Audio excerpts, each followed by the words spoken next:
नहीं लगती। अगर ये छोटी सी टिप्पणी कर भी दी गई तो इसमें क्या हुआ है, कोई वो नहीं।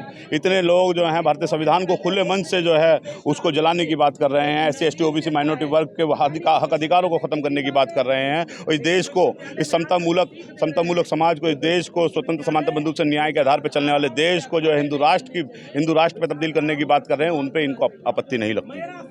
भीम आर्मी पूरा साथ देगी। इनका शुरू से लेकर अब तक साथ है उन तमाम लोगों का जो इस देश में भारतीय संविधान को बचाने की लड़ाई लड़ रहे हैं, जो इस देश में मानवतावादी विचारधारा को बचाने की लड़ाई लड़ रहे हैं, उन तमाम सब लोगों के जो है भारतीय भीम आर्मी उनके साथ है। ये थे हिमांशु कुमार जी, दिल्ली भीम आर्मी के प्रदेश अध्यक्ष जी। और भी यहाँ पर लोग प्रोटेस्ट में शामिल हुए हैं। डॉक्टर लक्ष्मण यादव हैं, प्रोफेसर जो दिल्ली यूनिवर्सिटी के हैं, उनके भी हम आपको स्पीच सुनाने की कोशिश करेंगे। विश्वविद्यालय के प्रोफेसर रविकांत दलित समाज से आते हैं। उन्होंने बाकायदे किताब का नाम लेकर कोट किया टीवी डिबेट में। ये कौन लोग हैं जिनकी धार्मिक भावनाएं आहत हैं और उनको संरक्षण किसका प्राप्त है कि वो विश्वविद्यालय में घुस करके एक विश्वविद्यालय के प्रोफेसर को गोली मारो और जूता मारो का नारा देंगे और उनके खिलाफ कोई FIR दर्ज नहीं होगी। ये मेरा सवाल है उनसे। प्रोफेसर रविकांत लिखित में शिकायत दिए और उसके बाद 2 दिन बाद उनके ऊपर हमला हुआ। क्या इन विश्वविद्यालयों को आप ऐसा बना देना चाहते हैं? इन विश्वविद्यालयों में प्रोफेसर मारे जाएंगे। अब मेरा सवाल दूसरा है, मैं हिंदी पढ़ाता हूं। मेरा सवाल यह है कि जो लोग कहते हैं कि हिंदू धर्म की धार्मिक भावनाएं आहत हो रही हैं, मैं उनसे पूछता हूं, 14 अप्रैल को इस देश का प्रधानमंत्री डॉक्टर अंबेडकर की मूर्ति पर माला पहनाने जाता है, तो मेरा सवाल है कि डॉक्टर अंबेडकर से तुम्हारी धार्मिक भावना आहत होने लगी क्या? मैं जो कह रहा हूँ, 1940 में डॉक्टर अंबेडकर ने पाकिस्तान और द पार्टीशन ऑफ इंडिया किताब में लिखा कि अगर हिंदू राज हकीकत बनता है तो वो इस देश के लिए सबसे बड़ा अभिशाप होगा।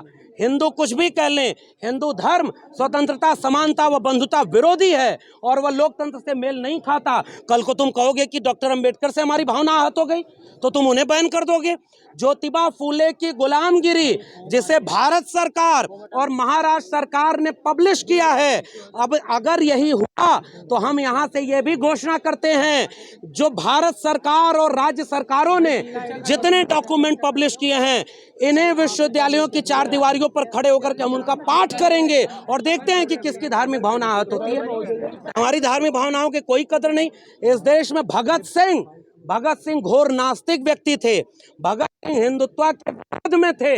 भगत सिंह एक सेकुलर डेमोक्रेटिक कंट्री बनाना चाहते थे। अगर मैं भगत सिंह को मानने वाला हूं तो क्या मेरी भावनाएं आहत नहीं होंगी तुम्हारी बातों से? इस देश में हर दिन किसी मस्जिद के सामने जाकर एक धर्म मुसलमानों के खिलाफ तुम मारो काटो के नारे लगा रहे हो, उनकी धार्मिक भावनाएं आहत नहीं हो रही हैं?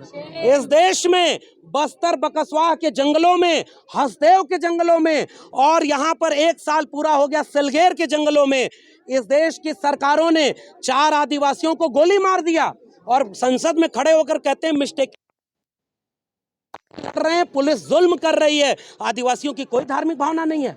इस देश में जितेंद्र मेघवाल की मूंछ रखने पर हत्या हुई, दलितों की कोई धार्मिक भावना नहीं, कोई उनकी भावना ही नहीं है, उनकी जिंदगी की कोई कीमत नहीं है। इस देश में अभी उत्तराखंड में एक और ये सवाल मेरा हिंदू राष्ट्र बनाने वालों से है, तुम कहते हो कि इस देश के 80%। ये थे डॉक्टर लक्ष्मण यादव, जो तमाम तरह के सवाल जो उन पर उठा रहे हैं। तो आप देखते रहिए जनता आवाज़, हम और भी खबर की अपडेट देते रहेंगे। इस वीडियो को ज़्यादा से ज़्यादा अपने साथियों में शेयर करना ना भूलें। इस वीडियो में सिर्फ इतना ही। आप देखते रहिए जनता आवाज़। नमस्कार। वो कहेंगे ज्ञान वापी के नीचे शिवलिंग मिलेगा।